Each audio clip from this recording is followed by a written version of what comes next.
Mister রেইনার্ড Tweety একবার 4টা বাচ্চা দিল। একটা নাম রেখেছিলাম পিং, পং, পলি আর জলি। ও হচ্ছে পিং।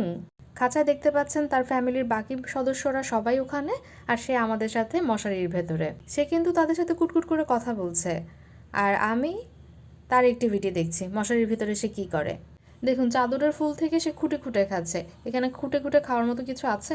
এই পাখিগুলো যখন আমার বাসায় ছিল, তারা ব্রিডিং কোর্স ছাড়াই এত বেশি পরিমাণে হয়েছিল, আমি আর রাখতে পারি নাই তাদের। সেই ভোরবেলা থেকে পাখির কিচিরমিচির ছিল।